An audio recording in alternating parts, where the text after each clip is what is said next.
예, 오늘은 10월 2일 대체 공휴일 보강으로 진행하도록 하겠습니다. 지난 시간에 이어서 발달, 후반부하고 지능 발달까지 살펴보도록 하겠습니다. 지난 시간에 우리가 청년기의 어떤 성적 발달과 관련된 내용을 좀 살펴봤고요. 오늘은 그 사회, 대인 및 성격 발달과 관련된 내용부터 보도록 하겠습니다. 일단 청년기에 접어들게 되면 나는 누구인가 라는 그런 질문을 하면서 자신의 정체감에 대한 의문을 갖기 시작하게 되는 그런 시기라고 볼 수 있어요. 특히 이제 부모로부터 의 의존에서 벗어나서 자신한테 좀 더 집중을 하는 그런 시기다라고 볼 수 있고요. 거기서 가장 기본적인 게 바로 자아 정체감이라고 하는 측면이죠. 그래서 이 마르시아라는 학자가 1980년도에 안정된 정체감 획득을 위한 노력 네 가지의 결과에 대해서 정리를 한 연구를 발표했어요. 우선 첫 번째가 정체감 획득자라고 하는 그런 부분입니다. 어떻게 보면 가장 이상적인 그런 정체감을 형성한 부분이라고 볼 수 있고요. 추구하는 목표를 개인적으로 결정한다. 그리고 역할에 만족한다. 라고 하는 측면입니다. 그러니까 정체감을 문제없이 잘 형성했다라고 볼 수 있죠. 근데 유질처분이다라고 하는 얘기는 뭐냐면 내 권리를 포기한다. 자신의 권리를 포기하고 타인이 바라는 대로 된다. 이 경우는 보통 부모님들의 의사에 자신의 정체감을 납힌다라고 볼 수 있는 거죠. 그래서 자신이 하고 싶은 뭔가를 포기하고 부모님이 바라는 대로 정체감을 형성시켜 나가는 그런 측면이다라고 볼 수 있고요. 집을 유예다라는 것은 이제 유예다라는 건 그만큼 미룬다라는 거죠. 그래서 여러 대안과 선택을 탐색하는 과정을 거치면서 정체감 개발을 연기하는 그런 형태가 되겠고요. 정체감 혼미는 가장 좋지 않은 결과로서 정체감 발달에 실패를 하고요. 자기 자신을 잘 찾지 못하게 되는 그런 결과를 맞이하게 되는 측면을 얘기합니다. 그래서 이 정체감을 획득한다는 부분은 주로 가족에게 달려있다. 즉 가족의 영향이 가장 크다라고 할 수 있죠. 그리고 사회적 관계와 관련해서는 이 시기에 청년기 초기에는 바로 본인의 또래 집단 또 친구 집단이 굉장히 영향을 많이 미치는 시기다라고 볼 수 있고요. 정상적인 청년 발달에 중요한 역할을 한다라고 할 수 있어요. 그래서 사실은 가족 유대가 강하게 되면 가족의 영향을 받아서 이제 친구를 사귀는 것도 어느 정도 유사한 그런 관계를 찾게 되겠죠. 그래서 서로 기술 개발에 친구를 해주고 또는 부모에게 도움을 요청하거나 하는 시기다라고 볼 수 있고요. 16세에서 19세라고 하면 여러분들 이제 고등학교 재학 시절이겠죠. 성 역할을 잘 수용할 수 있기 때문에 친밀하고 장기적인 관계를 형성해 가는 그런 단계다라고 볼 수 있어요. 집단 지향적이기보다는 좀 더 본인의 그런 성 역할에 초점을 맞추고 있다라고 볼 수 있죠. 그 다음에 이제 인지 발달 측면을 보면 특히 이제 삐아제의 구체적 조작기에서 형식적 조작기 그런 측면으로 이제 연결되어지는 단계다라고 볼 수 있고 추상적인 사고도 할 수 있게 되고 또 여러 가지 대안도 생각하고 가설을 검증하고 그런 어떤 단계다라고 볼 수 있고 그래서 자신의 감정의 중요성에 빠진다. 자기에게 많이 초점이 맞춰져 있기 때문에 자기 성찰과 자기 분석이 활발하게 일어나고 자신의 감정을 굉장히 중시하는 그런 단계다라고 볼 수 있어요. 그래서 뭐 서정적인 시나 또 연애 편지, 요즘은 뭐 연애 편지라고 하는 게 그리 그런 중요한 수단이 되지는 않죠. 예전에는 정말 손글씨로 쓴 편지를 주고받던 시기가 있었잖아요. 그러니까 여러분들은 거의 경험해보지 못한 그런 부분일 수도 있는데 제가 학교 다니던 시절만 해도 편지를 써서 대학 학보라는 거에 편지를 넣어서 붙이는 그런 일들이 굉장히 일반적인 그런 모습이었어요.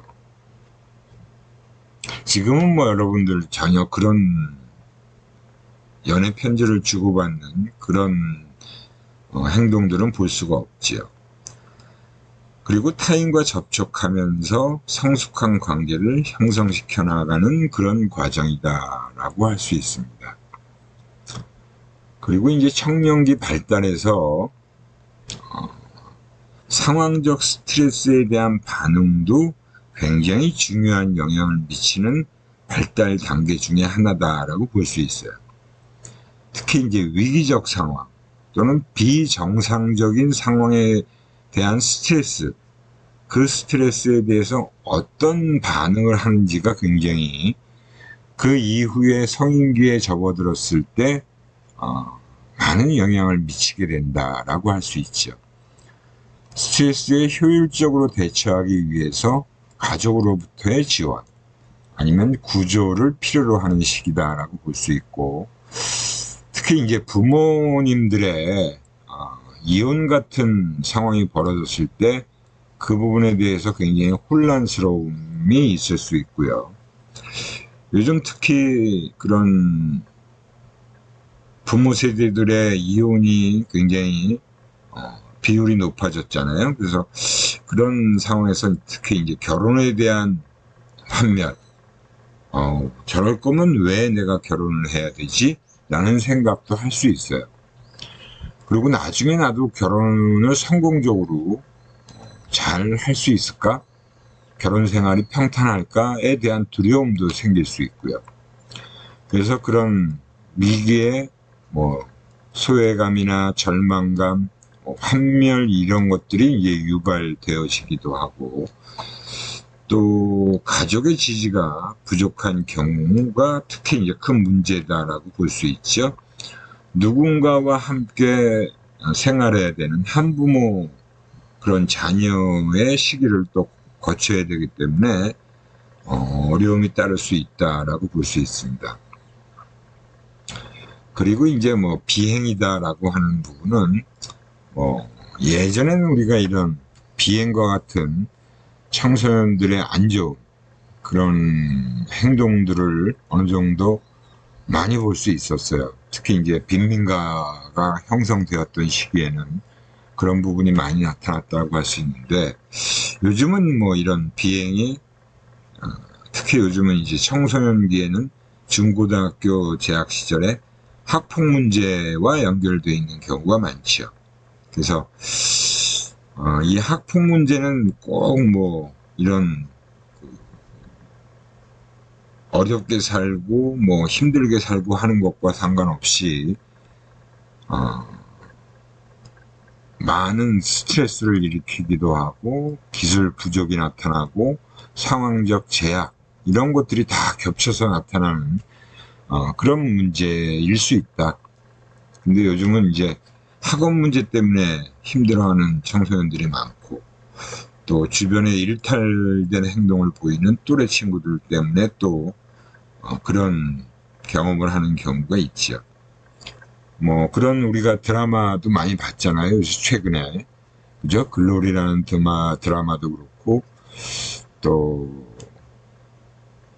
요새 또 핫한 무빙이라는 드라마를 보면 그런 어떤 일진 학생들의 그 학폭 문제들이 또 거기서 또 나타나고 있어요.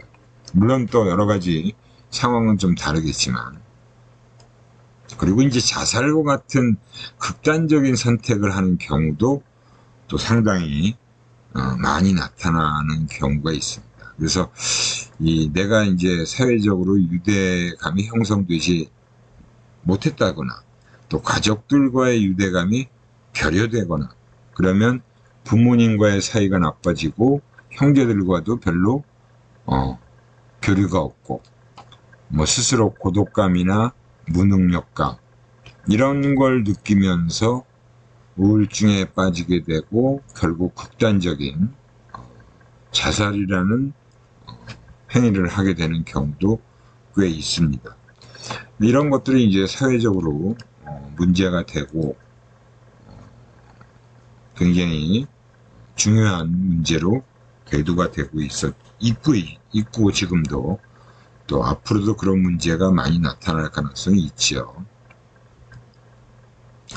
그 다음에 이제 성인기의 발달 과제들을 보면 이제 성인기로의 전환이 이루어지는 초기 시기에 청년기의 끝자락 명확히 알 수는 없지만 청년기의 연장선상에 놓여 있다라고 볼 수 있고 공식적인 교육이 끝나거나 또는 적절한 직업을 얻는 것이 성인기의 시작이다라고 볼 수 있어요. 성인기에 접어들게 되면 뭐 사회생활을 해나가는 방식을 고려해야 되고요. 또 직장, 일, 그리고 결혼이라는 맥락에서 목표 달성을 해야 되고 또 가족이라는 부분이 형성되게 되면 또 책임감을 가지게 되고 또 개인의 어떤 인생 철학도 형성되는 시기라고 볼 수 있고 내가 어떻게 하면 또 사회에 공헌하고 기여할 것인가와 같은 문제들을 생각하게 되는 시기다라고 볼 수 있습니다.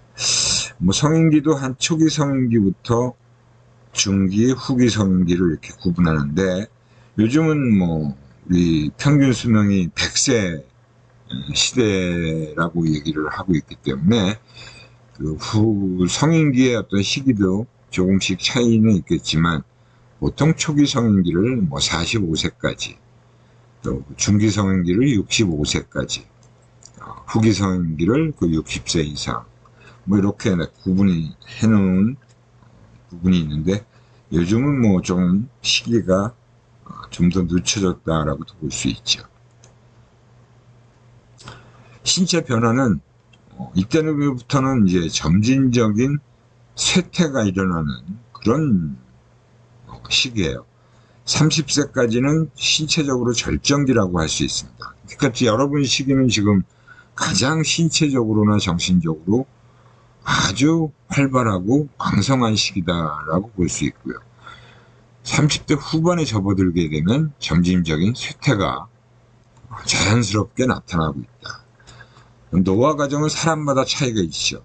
나이가 들었는데도 불구하고 좀 젊어 보이는 동안형의 사람도 있고 또 나이에 비해서 좀 더 늙어 보이는 사람도 있습니다. 그거는 역시 이런 균형 있는 식사나 규칙적인 운동을 하는 사람 같은 경우는 노화를 조금 더 늦출 수 있다라는 얘기들이 많이 나오고 있는 그런 부분이다라고 할 수 있어요. 뭐 생활에서의 변화라는 것도 남성과 여성의 좀 차이는 있죠. 특히 이제 중년이 되면 생식기관의 기능이 굉장히 저하가 되고 있습니다. 그래서 특히 이제 여성들은 40대 중반에서 50대에 접어드는 시기에 폐경을 맞이하게 되죠. 그거는 이제 에스트로겐이라는 호르몬이 급격하게 줄고 그렇게 되면 이제 폐경기를 맞이하게 되고요. 남성도 테스토스테론이라는 호르몬이 또 줄어들면서 정자나 정액이 급격하게 줄어드는 그런 신체적인 변화가 일어나게 됩니다. 그리고 이제 사회 및 대인 성격 발달 측면을 보면 뭐 직업 선택하는 게 이제 사회생활의 초기 단계에서 가장 중요한 부분이라고 할 수 있죠. 성격, 흥미, 가치, 능력 이런 요인들의 영향을 받아서 직업을 선택해야 되고요. 그 다음에 이제 최초의 직업 선택이라는 부분이 청년 말기에서 20대 후반에서 뭐 30대 초반 시기에 이루어지기도 하고요. 요즘은 근데 청년 실업이 좀 높아지다 보니까 그 시기가 조금씩 더 늦춰지기도 합니다.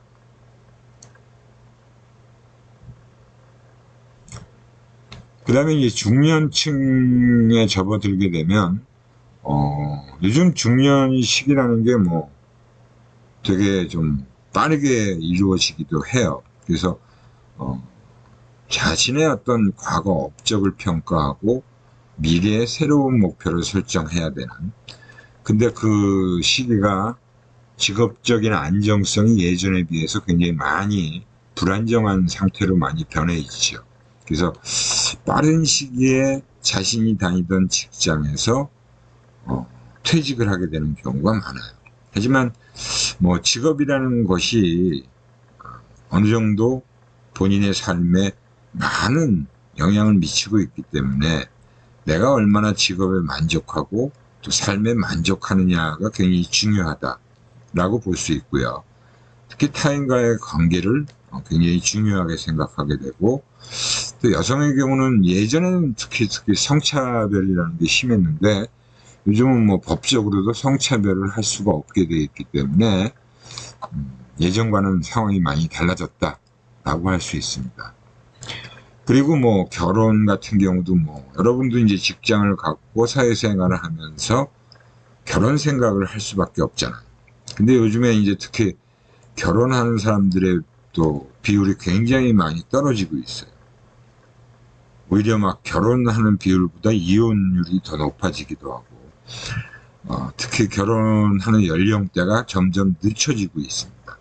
예전에 20대 후반부터 30 초반에 결혼하는 사람들이 많이 몰려 있었다면 지금은 뭐 30대 중반도 훌쩍 넘겨서 막 40대 초반까지도 초혼 연령이 올라가고 있다는 거죠. 배우자를 선택할 때 뭘 기준으로 해서 내가 배우자를 선택할 것인가 하는 문제, 그리고 결혼이 인생에 있어서의 만족감을 결정하는데 굉장히 중요한 역할을 한다. 일과 결혼, 생활과 관련된 갈등, 그죠? 갈등을 해소하고 감정이입 능력, 상호 문제 해결, 유능함, 이런 부분들이 영향을 미치는 부분이 크다라고 볼 수 있습니다. 뭐 성적 행동은 뭐 우리가 배우자와의 기본적인 관계를 지속하기 위해서 반드시 필요한 부분이다라고 볼 수 있죠. 하지만 이제 나이가 들면서 그런 성적 행위가 예전에 비해서 점차 줄어들게 되고 애정 표현하는 부분도 감소하는 경향이 나타나게 되죠. 뭐 여러분들의 부모님들이 어떤 그런 그 유형에 속하는지는 여러분들이 직접 경험을 하면서 다 많이 보셨을 거예요. 우리 부모님들은 애정 표현이 굉장히 강해. 우리 자녀들 앞에서도 스스럼 없이 그런 애정 표현을 하는 모습들이 나타나기도 하고, 또 어떤 부모님들은 그런 부분이 전혀 나타나지 않고 뭐 자녀들 앞에서 특히 그런 행동들은 전혀 보이지 않는 그런 경우도 있죠. 그리고 이제 성기 중기에 들어가면 특히 이제 결혼을 하고 아이를 출산하게 되고, 그러면서 많은 생활에 그 중요한 전환점이 일어나죠. 부부 중심에서 아이 중심으로 바뀌게 되고, 그죠? 자녀의 성장과 자녀에 대한 사랑이 굉장히 또 본인의 만족이 결핍된 부분을 자녀에게 자꾸 투여하려고 하는 그런 부분도 많이 나타나기도 합니다. 첫 아이의 출산이 어느 시기에 이루어지느냐에 따라서 또 굉장히 많은 부분이 달라져요. 요즘 젊은 세대들이 결혼은 하지만 출산을 안 하는 경우들이 많잖아요. 그죠? 그래서 이제 그게 직장 생활 하는데, 가정 생활 하는데 갈등이 유발되는 경우가 많고요. 또 그게 사회적으로 많은 지원이 따라야 되는 부분이기 때문에 어려운 부분이 많죠. 뭐 자녀들이 이제 출가를 하고 그러면 또 역시 두 부부만의 후반기, 성인 후반기를 보내야 되는 그런 시기를 맞이하게 됩니다. 특히 이제 성격 같은 경우는 또 뭐 젊었을 때도 중요하지만 후기에도 또 중요해요. 그래서 성인기 동안에 성격 특징의 변화가 생기느냐. 근데 일부 성격 특징만 변화하게 되고 사실은 기본적인 성격 특성은 잘 안 변하죠. 그죠? 3살 버릇 8까지 간다. 즉 유아기 초기에 형성된 성격이 거의 죽을 때까지 변하지 않는다는 게 기본적인 특성이다라고 볼 수 있고요. 뭐 인지적인 측면을 보면 절대적인 인지 능력은 점차 떨어지겠지만 여러 가지 경험이 쌓이면서 인지적 성숙이 이루어지는 시기라고도 볼 수 있어요. 그죠? 그리고 이제 성인기도 역시 상황적 스트레스에 대한 부분이 많이 나타납니다. 그래서 이런 상황적 스트레스 같은 경우 뭐 본인의 어떤 이혼, 그 다음에 본인의 실직, 그 다음에 질병으로 인한 또 어려움, 이런 것들은 뭐 누구나 다 겪을 수 있는 문제고 누구에게나 다 일어날 수 있는 일들이기 때문에 그런 상황에 대한 스트레스는 다 겪게 되겠고요. 그 스트레스를 얼마나 잘 적응하고 대처하느냐에 따라서 또 그 이후의 삶이 달라지기도 합니다. 최근에 제가 잘 알고 있는 친구, 고등학교 동창 친구가 폐암에 걸렸어요. 저랑 동갑인데, 그래서 지금 항암 치료를 받고 병원에서 투병 생활을 하고 있는데 굉장히 긍정적인 친구예요. 그래서 본인이 그런 폐암에 걸려서 굉장히 힘든 상황임에도 불구하고 자기의 투병 생활을 뭐 공개하면서 그 페이스북에 매일같이 올립니다. 그래서 그런 어떤 자신의 그런 상태에 대해서도 그렇고, 근데 그거는 저는 굉장히 좋다라고 봐요. 뭐 또 다른 어떤 일부에서는 뭐 자기 그 아픈 그런 거를 왜 그렇게 올리나 SNS에, 이런 식의 생각을 하는 분들도 계시겠지만 본인의 어떤 의지도 그렇고 다른 사람들의 지지나 그런 응원 속에서 굉장히 잘 극복해가는 과정을 보여주고 있어서 저는 굉장히 긍정적이다라고 생각을 합니다. 후기 성인기에 들어가면 이제 노년기라고 할 수 있고요. 요즘 뭐 노년 세대가 굉장히 많이 증가하고 있죠. 요즘 뭐 70대 이전만 해도 노인이라고 생각하는 사람 거의 없어요. 실제로 제 선배님들을 봐도 그렇고 뭐 70세에 가까워지고 이제 이렇게 65세 이후에 대학 교수에서 은퇴한 선배님들을 보면 굉장히 아주 활발하게 또 활동도 하시고 그런 모임에도 적극적으로 나오시고요. 예전과는 많이 달라졌다라고 보입니다.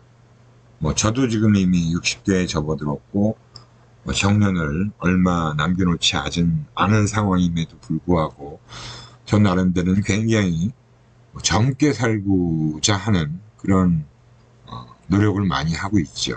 근데 이제 뭐 신체적으로 이제 흰머리가 많이 생기고 머리가 많이 빠지고 주름이 생기고 뭐 근육이 위축되고 그다음에 스트레스에 대한 저항 능력이 떨어지고 시력, 청력 이런 것들이 감퇴되는 거, 그거는 내가 어쩔 수가 없는 거예요.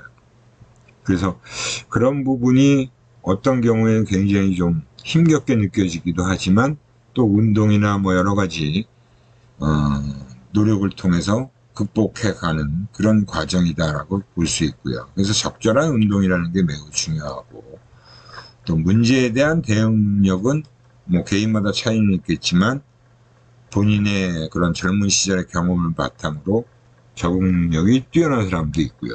그렇지 않은 분들도 있습니다. 특히 이제 노년기에는 이 치매라는 게 굉장히 요즘 많이 나타나고 있는 그런 증상이잖아요. 그래서 치매에 대한 부분은 뭐 여러 가지 원인이 있겠지만, 뭐 본인이 또 얼마나 노력하느냐에 따라서 그 시기를 더 늦추기도 하고 극복해가는 분들도 있고요. 뭐 신체적 쇠퇴는 당연히 일어나는 과정이고, 운동과 음식의 조절을 통해서 어느 정도 극복할 수 있는 부분이 있더라라고 볼 수 있어요. 그 다음에 이제 사회 대인 성격 발달 측면인데요. 뭐 성적 행위부터 사실은 미망인기까지 다양한 그런 사회성과 관련된 발달 측면들이 나타납니다. 뭐 성적 욕구도 아예 없어지는 건 아니잖아요. 그죠? 노인들도 다 성적 욕구가 있는 거고, 성적 만족을 일으키는데 방해 요인, 그게 이제 바로 노인네가 뭐 저런 모습을 보이냐라는 것 때문에 충동을 억제하려고 하는 부분이 있긴 하지만, 사실은 노인들도 젊은이들보다는 욕구가 좀 덜하겠지만 다 가지고 있는 부분이다라고 볼 수 있고요. 사회적 관계라는 건 노인 시기에도 역시 친구들이 주변에 계속 유지가 되면 많은 도움이 되지요. 그죠? 새로운 또 기회를 만들 수도 있고요. 절친한 친구라는 게 그래서 굉장히 중요하다. 내 주변에 그래도 내가 이렇게 나이가 들어서도 이야기 나눌 친구가 있고 서로 교감을 할 수 있는 친구가 있다는 건 굉장히 큰 즐거움이 될 수 있습니다. 퇴직은 당연히 하게 되고, 그죠? 경제적인 활동이 없을 수도 있고, 또 일부 재취업을 통해서 사회적, 경제적 활동을 이어가는 분들도 있습니다. 그리고 이제 미망인기라는 건 한쪽 배우자가 사망을 하게 되면 또 역시 어려움을 겪게 되는 시기다라고 볼 수 있어요. 그리고 이제 뭐 후기 성인기에서 특히 인지 발달은 어느 정도 본인이 해온 행동이나 태도에 유연성이 있는 그런 사람이 많이 나타날 수 있고요. 또 지적인 자극에도 관련되어 있을 수 있는 부분이 있어요. 그래서 지금도 우리가 뭐 TV를 보거나 뉴스를 봐도 100세가 넘은 그 철학과 교수님 있죠? 김영석 교수라는 분. 그분은 아직도 방송에 출연해서 본인의 이야기를 할 수 있는 그런 어떤 인지적인 능력을 보여주고 있어요. 뭐 사람마다 좀 차이가 있죠. 또 어떤 분들은 그런 인지적인 능력이 빨리 쇠퇴하는 분들도 있고요. 사회적 맥락을 이해하는 부분에서는 더 잘 해결할 수 있고요. 상황적 스트레스에 대해서는 사실은 또 이건 또한 사람마다 차이가 있겠지만, 뭐 신체적이거나 사회적 정서적 요인에 의존되어지는 부분이고, 특히 이제 독거노인이라고 하는 사회적 문제가 우리 사회에서도 나타나고 있죠. 혼자 살면서 먹는 거, 우리 주거생활 이런 부분에 대해서 잘 케어를 받지 못하게 되면 안 좋은 결과를 맞이할 수도 있습니다. 그 다음에 이제 질병에 걸리는 거, 그런 부분들이 또 나타나는 부분이다라고 할 수 있고요. 이제 마지막 삶의 마지막 단계는 이제 그런 예정된 죽음, 이제 죽음이 더 가깝잖아요. 그래서 그 죽음에 대한 대처를 또 어떻게 하느냐에 따라서 그 이 남은 삶이 달라지기도 하죠. 그래서 이제 노인은 과거의 업적을 평가하는 데 더 관심을 갖는다. 내가 예전에 이랬었는데 이런 것도 이루었는데 뭐 이런 생각들을 하는 거죠. 그 다음에 이 죽음에 대해서도 노인들은 내가 혼자 죽지 않을까. 요즘은 가족들이 그런 노인을 그 부모님들을 돌보는 경우도 있겠지만 그런 경우보다 요양병원에 모시는 경우가 더 많아요. 그게 이제 부모님들도 좋고 자녀들도 좋은 거죠. 그래서 서로 힘들지 않은 부분이다라고 하는데 이제 혼자 죽을지 모른다는 것에 대한 그런 고통을 경험하기도 한다라는 겁니다. 이렇게 해서 우리가 성인기까지의 발달 과정들을 쭉 훑어봤고요. 남은 시간 동안 지능 발달과 관련된 내용들을 좀 살펴보겠습니다. 이 지능 발달이라는 측면은 발달에서 조금 우리가 별도로 다루는 부분이다라고 할 수 있는데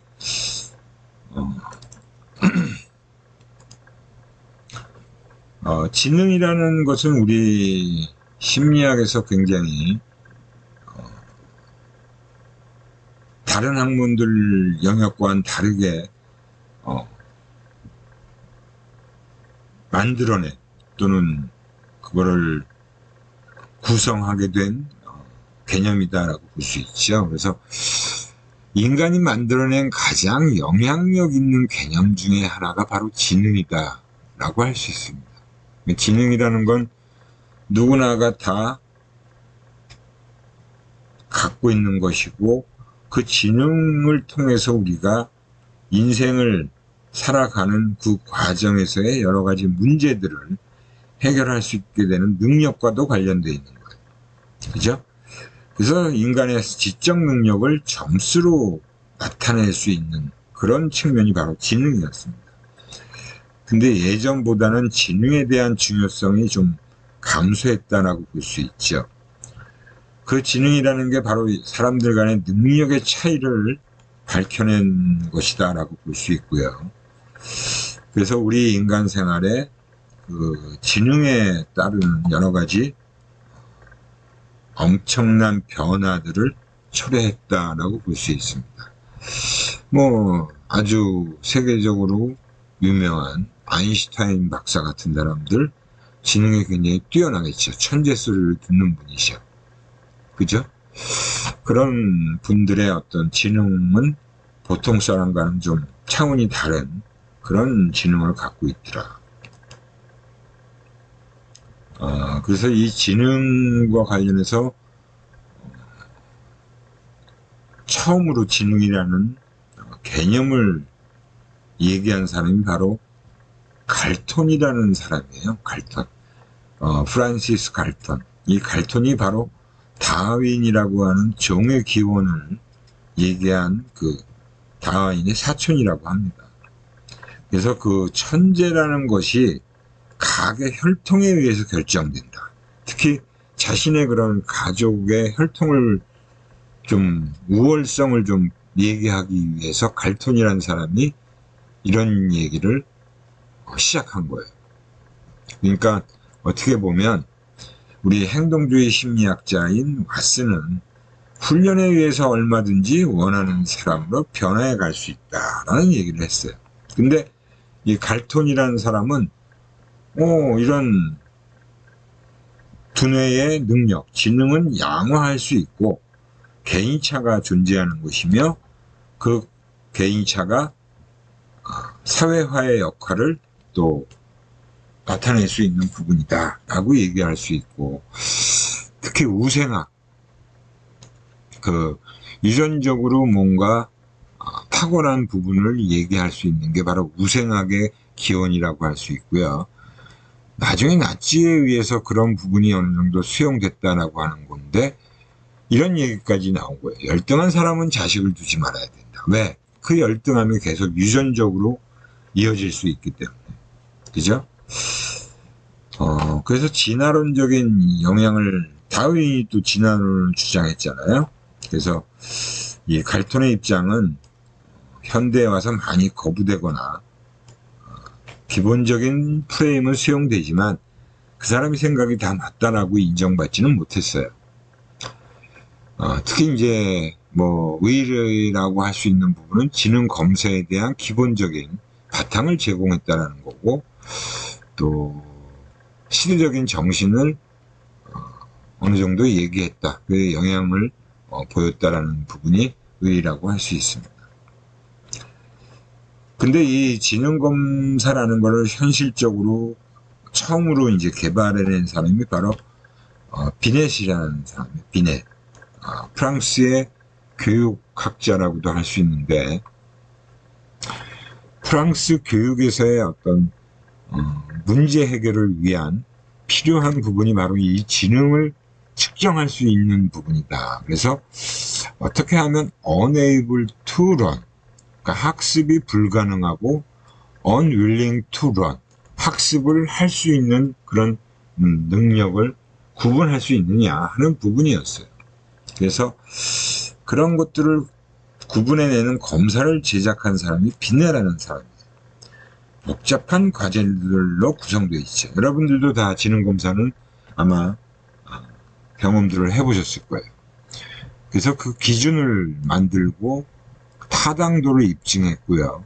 특히 학업 성취와 관련된 증거 관련 타당도를 검증했다라고 볼 수 있고, 정신연령을 계산할 수 있는 식을 만들었다. 지능의 상대성을 강조했는데, 뭐 현재 나이대에서 어느 정도의 지능을 보이느냐 하는 부분이에요. 근데 그 상대적인 개념이고, 역시 모든 측면이 다 상대성을 반영한 부분이다 라고 하는 거죠. 그래서 지능의 상대성을 강조한 것은 학업 성취를 예언하기 위한 도구로 개념화한 것이다 라고 볼 수 있습니다.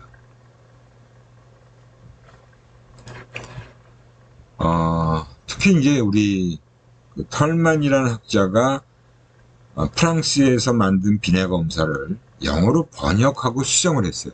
그게 미국의 지능 검사가 처음 들어오게 된 부분입니다. 스탠포드 대학에서 스탠포드 비뇌 검사를 만들었고요. 그리고 그런 부분에서 IQ라는 그 개념이 만들어졌어요. 멘탈 에이지, 정신연령이죠. 크로놀로지컬, 그런 어떤 물리적인 연령대를 얘기하고, 그 물리적인 연령에 비해서 정신연령이 높으면 지능이 높게 나오겠죠. 그래서 거기다 100을 곱해준 것이 지능지수다라고 하는 부분이고, 그 지능지수의 기준이라는 것은 평균이 100이고 편차가 15입니다. 그리고 본격적인 성인용 지능검사를 만든 게 지금 사용되고 있는 웩슬러의 지능검사예요. 언어성 검사와 동작성 검사로 구성되어 있습니다. 특히 이제 성인용으로 만들었는데, 뭐 영어 사용자가 아닌 사람에게도 그림으로 검사를 받을 수 있는 그런 형태도 만들었다라고 할 수 있어요. 근데 이제 지능 결정인에 대한 논쟁이 벌어졌죠. 선천적이냐 후천적이냐. 특히 이 미국에서는 흑백 인종 간의 이런 지능 결정 요인에 대한 논쟁이 많이 벌어졌어요. 백인들은 이게 유전적인 영향이 크다라고 해서 백인종들이 우월하다. 그래서 흑백 차이는 생물학적인 거에 의해서 결정된다. 그러니까 흑인들은 우월하고 백인들은 지능이 떨어진다라는 걸로 자꾸 흑백 인종 간의 차별화를 고착화시키는데 논리로 사용한 거죠. 근데 이제 그런 부분에 대해서 꼭 다 찬성하고 옹호하지는 않았어요.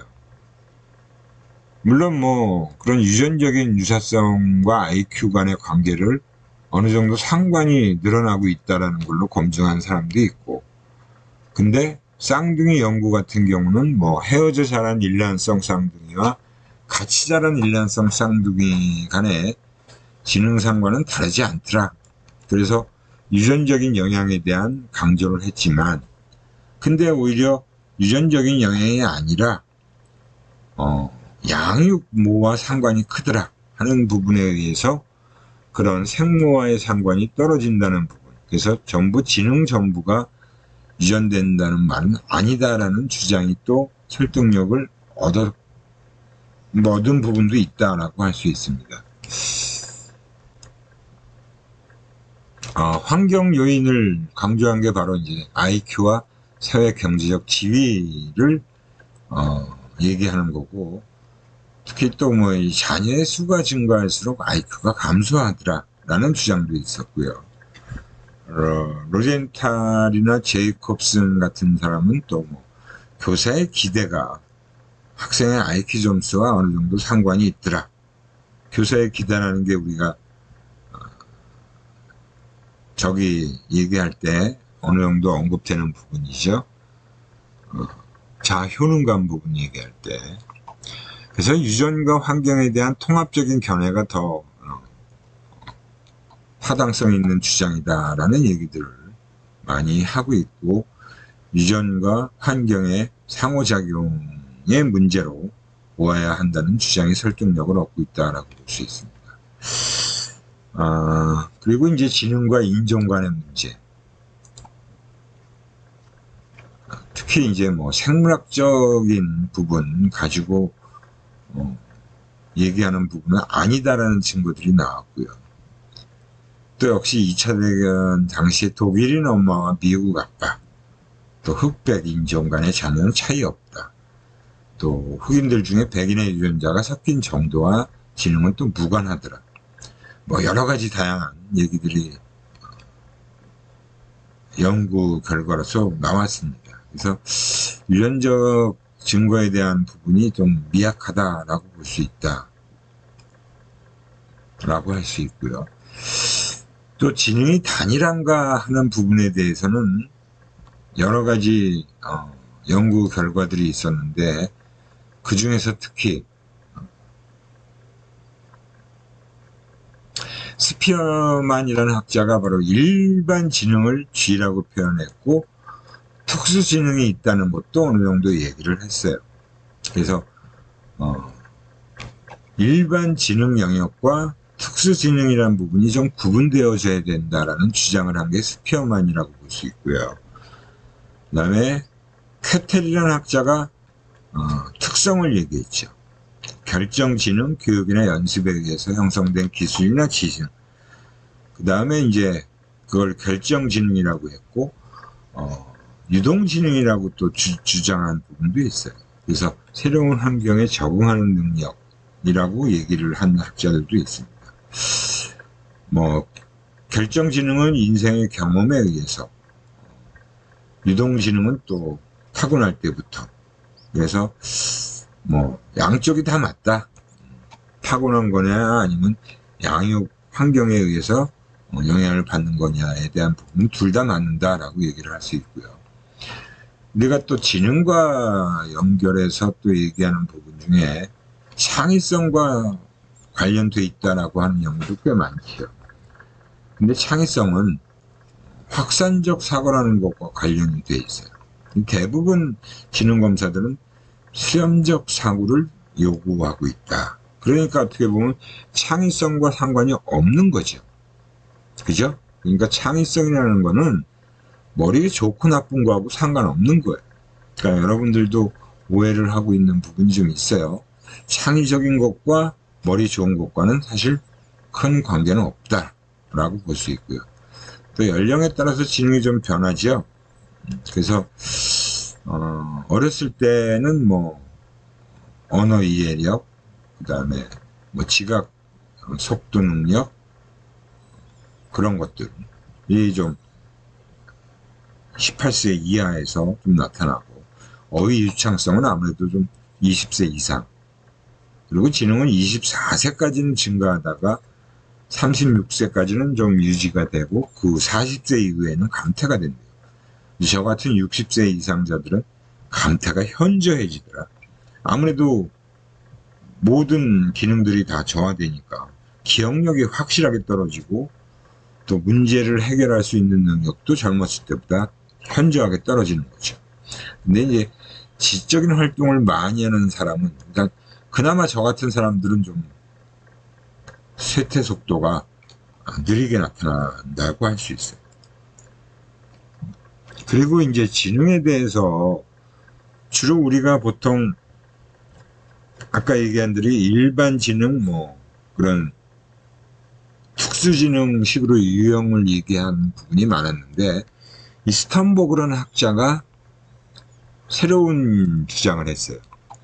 삼위일체론이다. 그래서 지능을 실용 능력과 분석 능력 그리고 창의 능력, 이렇게 세 가지로 구분을 했습니다. 그러니까 우리가 지능이라고 하면 무조건 모든 부분에서 다 뛰어나다라는 얘기는 사실은 옳지 않은 거죠. 그래서 실용 능력, 창의 능력, 분석 능력이 구분되어지고 각기 사람마다 어느 능력이 좀 뛰어나고 어느 능력에선 떨어지고 하는 부분이 나타날 수 있다라는 주장을 하고 있는 거예요. 그 다음에 이제 또 지능에서 우리가 EQ라는 정서 지능 개념이 90년대 후반부터 2000년대에 들어오면서 굉장히 인기를 많이 끌었어요. 우리나라에서도 역시 2000년대가 넘으면서 이 EQ라는 거에 부모님들이 무지하게 열광을 하면서 너도 나도 막 EQ 감성 지능을 어떻게 개발시킬 거냐 라고 하는 거죠. 그래서 EQ라는 개념은 미국에서 하버드 대학 심리학 박사이면서 뉴욕타임즈의 뇌과학과 행동과학 기고가인 골맨이라는 사람이 바로 이모셔널 인텔리전스라는 그 기사가 바로 미국에서 바로 베스트셀러가 되면서부터 사람들에게 많이 알려지기 시작했습니다. 그래서 당신의 EQ가 어느 얼마이냐, EQ가 도대체 뭐냐 라는 거에 대해서 많은 사람들한테 관심을 끌기 시작했고요. 근데 이제 우리가 이 EQ라는 것과 스턴버그의 지능이론이라는 부분이 등장하게 된 거는, 우리가 학교 다니면서는 지능 지수가 높으면, IQ가 높으면 공부도 잘하고 시험도 잘 보고 막 그런 얘기들을 많이 했잖아요. 근데 그게 그렇지 않다는 거는 뭐 저도 많이 직간접적으로 봤어요. IQ 높은 사람이 꼭 공부 잘하는 것도 아니고, 또 지능이 높은 사람이 사회적으로 성공하는 것도 아니에요. 그러니까 지능이 높더라도 사회적 성공이 안 되는 사람들도 많아요. 학문적 지능이라는 것은 추상적인 사고 능력이지만, 실용적 지능, 특히 사회생활을 하는데 필요한 부분은 이런 환경에 적응하는 능력, 과제에 본인을 동기화시키는 능력, 특정 영역의 고유한 능력으로 다 구분되어질 수 있다. 그게 바로 practical intelligence라고 하는 실용적 지능이에요. 그래서 이 실용적 지능을 굉장히 강조하고 있고, 특히 최근에는 일반적인 그런 학문적 지능보다는 실용적 지능에 더 초점을 맞추고 있습니다. 그죠? 우리 속담에도 이런 말이 있어요. 성상은 곡간에 저장된 쌀의 양은 알아야 하는가. 그 사람이 그걸 다 알 필요는 없다는 거죠. 그래서 뭐 지능지수와 학업 성적 간의 상관계수를 내니까 점점 그 높은 단계로 올라올수록 떨어져요, 상관계수가. 이제 초등학교 때는 꽤 높았어요. 근데 대학원 이상에서는 거의 0.34 정도 수준이죠. EQ는 특히 유전적 증거는 없습니다. EQ라는 건 감성지능은 별개의 문제다라고 볼 수 있고요. 그래서 우리가 특히 사회적으로 성공한다라는 측면에서는 EQ라는 부분이 매우 중요하다. 특히 성실성이라는 거 매우 기본적이고 중요한 부분이다라고 볼 수 있어요. EQ의 구성 요인들이라고 해서 자각 능력입니다. 자신의 감정을 알 수 있는 능력, 그리고 공감 능력이라는 게 특히 중요해요. 자신의 감정을 자각하는 것도 중요하고요. 그 다음에 감정 통제력도 중요하고, 열중할 수 있는, 몰입할 수 있는 능력, 그 다음에 타인들과 친분을 쌓을 수 있는 사교술, 이런 것도 되게 중요해요. 그리고 이제 EQ의 문제점이라고 할 수 있는 측면과 의의라고 할 수 있는 부분을 보면, EQ를 측정하는 심리검사가 제대로 된 게 없어요. 그리고 EQ는 정서에 관한 연구가 아직 우리 심리학 부분에서도 그렇게 활발하게 일어나진 않았다라고 할 수 있는 부분이고, 또 역시 EQ를 증진시키다라고 하는 프로그램의 결과, 성과에 대해서 증거가 분명하지 않다라는 거예요.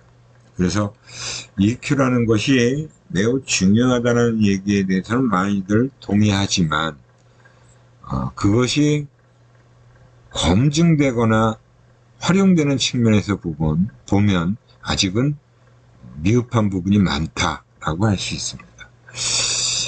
예, 이렇게 해서 지능 발달까지 조금 빠르게 좀 살펴봤고요. 예, 그래서 오늘 수업은 여기서 마치도록 하겠습니다. 예, 수고들 하셨고요. 다음 또 목요일 수업에 대한 보강은 제가 또 며칠 있다가 올리도록 하겠습니다. 예, 수고들 하셨습니다.